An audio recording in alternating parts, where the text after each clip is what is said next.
Hello, everybody. I hope that you are home safe and healthy, and not only watching Netflix, but also thinking about the bigger questions of life. Whenever something strikes humanity, there are two things that happen. First, people suffer. Second, the system of which those people are a part, that system is shaken. What is so special about COVID-19 pandemic that our system has been brought down onto its knees? System is right there collapsing.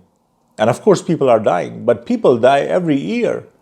According to WHO, there are millions and millions of people who die every year because of different diseases. So, what makes COVID-19 a special case? It's very interesting and surprising to some people that the answer to the question is very simple.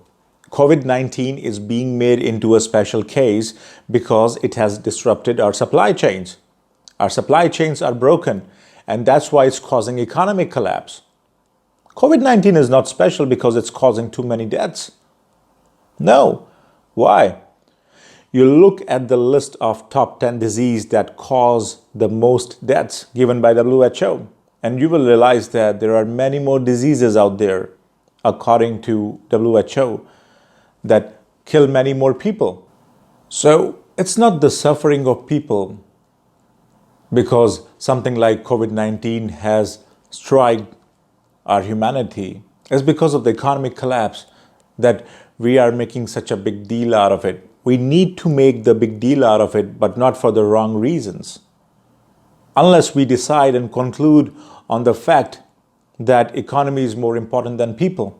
I made a video a few days ago in which I argued that number of deaths is only a number because initially people were dying and everybody was like, people are getting infected with COVID-19 and they are dying, so we should do something about it. And at that point of time, I made a video saying that deaths are just the face of the whole problem. Finally, those people who are dying, they will be reduced into numbers, into statistic, and economy will come to the forefront and humanity will take the backseat. And that is what has happened.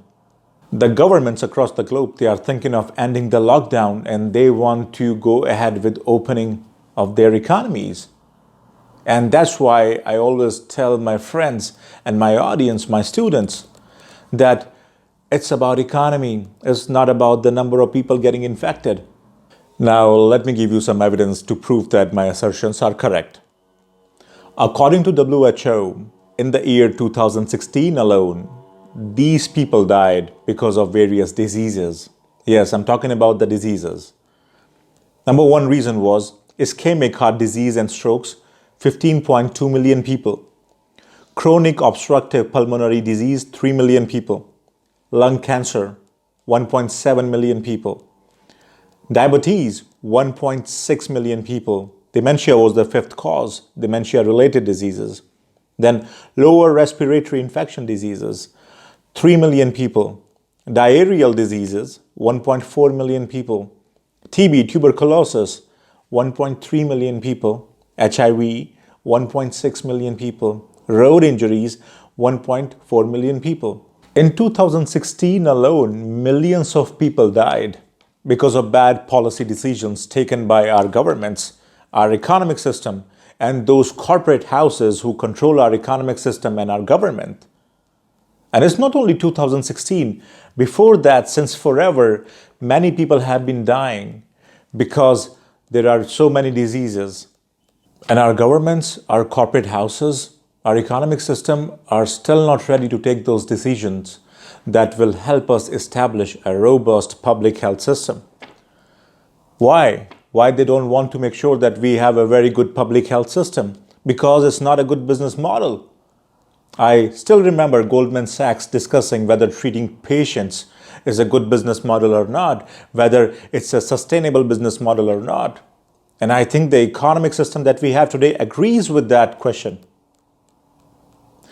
People have been dying, millions and millions of people have been dying since forever, but still, it doesn't make any difference. So that's why you remember in the beginning of this video when I told you that two things happen.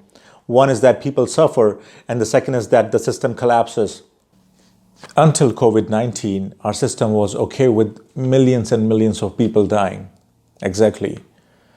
But the moment we have COVID-19, everything starts collapsing. Our supply chains collapsed. Why? Because there were many human beings who were running our supply chain. I would like to say that the deaths of those human beings during COVID-19 pandemic, they became important and they came to the forefront merely because of the fact that because of their known participation in our economic system, because of the fact that they could not participate in our economic system, the economic system started to collapse. And I think the people's suffering came to prominence in the very beginning. Now it's not even there.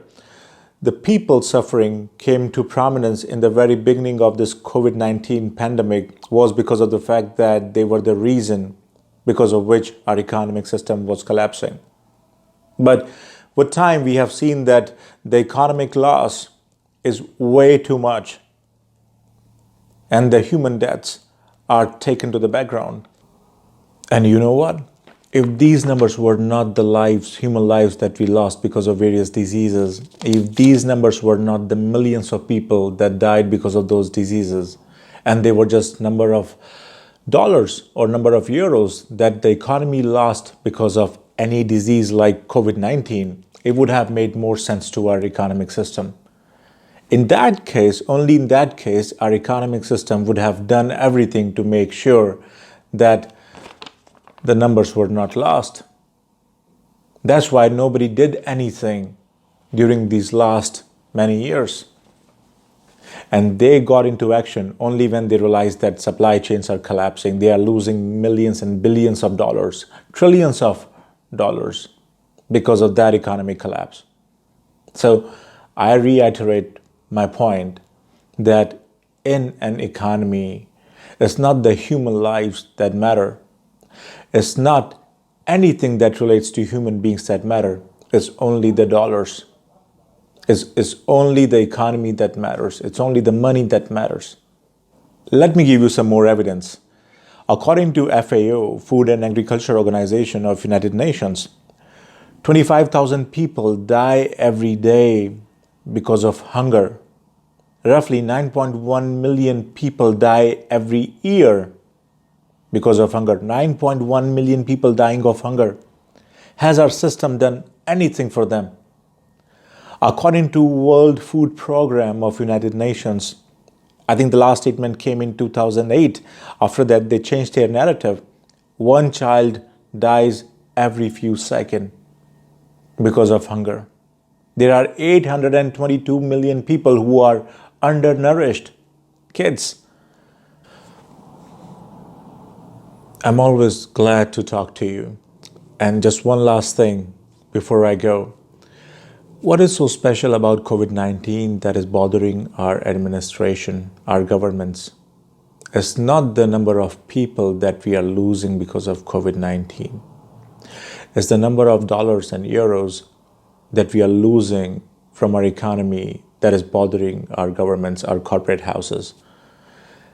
If you think that that's a good value on which we should base our system, I don't have a problem with that.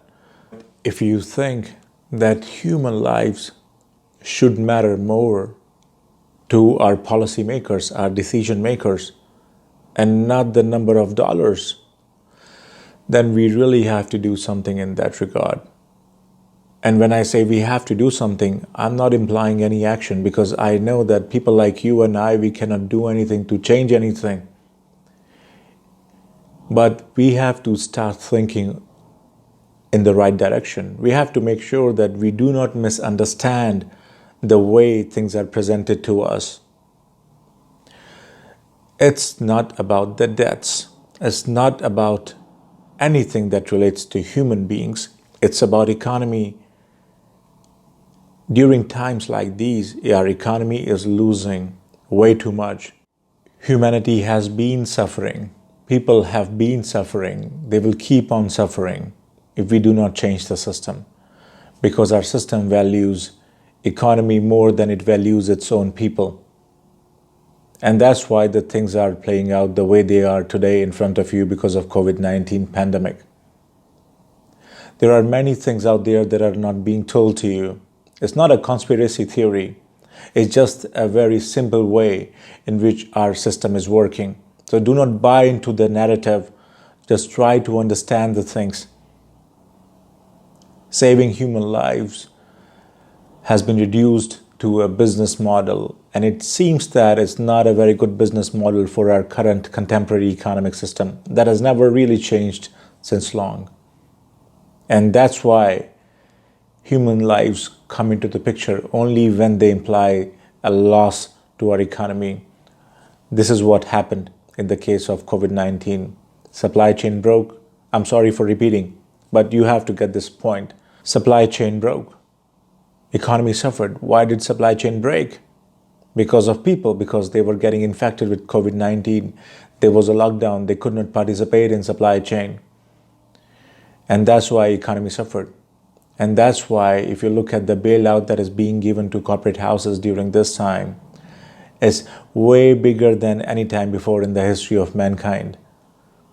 So still today, when it comes to repairing the system, everything is done to make sure that economic system is repaired first. And human lives, they don't count. Thank you.